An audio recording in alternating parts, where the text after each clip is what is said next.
Welcome to Paranormal Nightshift, your home for all things that go bump in the dark and your fan stories told here. Today's story comes from Scott and is entitled Salvage Title. My mom left shortly after I was born. It was just my dad and me, and he was a great dad. Sure, he got in his fair share of trouble, but he did everything he possibly could. I was living with my grandma here and there. Dad got locked up a couple of times. Needless to say, it was not a wonderful childhood, but I'm definitely not trying to throw my dad under the bus.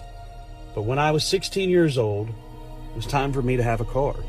See, school wasn't really working out for me, and I wanted to make as much money as I could, but in order to do that, I needed to get back and forth to work. But that's the thing. School doesn't tell you how much cars cost. School doesn't tell you how to come across credit.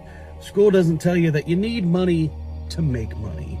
So I found myself in a position with $500, and I needed a car.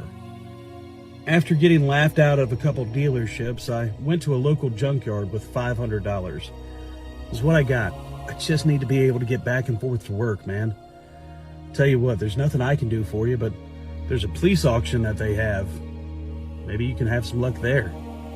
So I took my $500 down to the police auction, and that's when I found Betsy. That's what I named my car. I know it's a cliche thing to do, but it was Betsy. Little two-door Honda Civic. The police said that the driver of the car totaled it in a police chase. The thing was beat up to everything. But the interior was good, the motor was still good, just the exterior needed some work. And that was something I could do. I drove that car around for months, and any extra money I made, I put into trying to fix some of the exterior things. She was a great car. She had great bones. She had just been totaled on the outside because of the police crash. And it led me down a rabbit hole one night. You know, this is a pretty newer car. Like, this would have been recent. Who was driving this car? And what were they running away from so much so to total the car out? I became kind of obsessed about trying to find out who was in the car.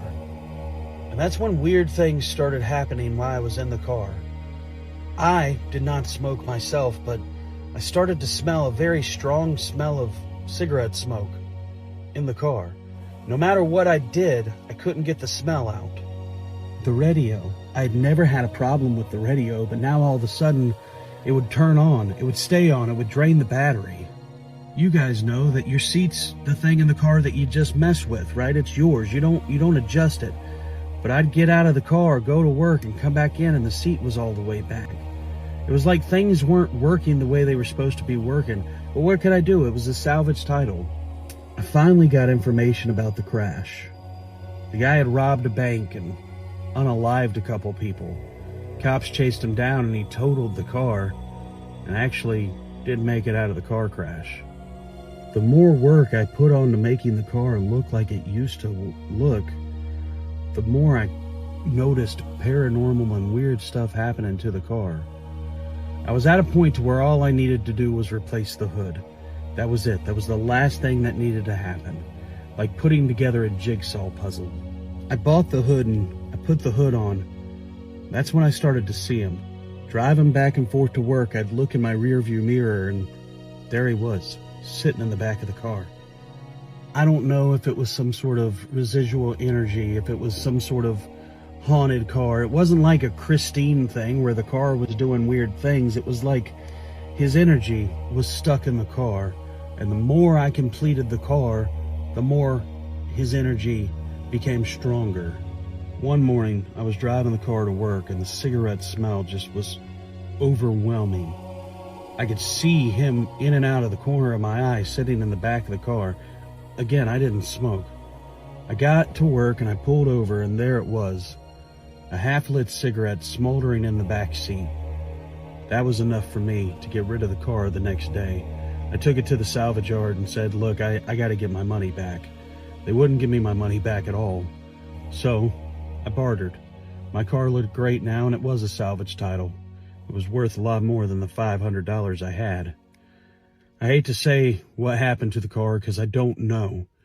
We made an even trade and I drove around in something else that needed a little bit of work. Hopefully its energy is far different.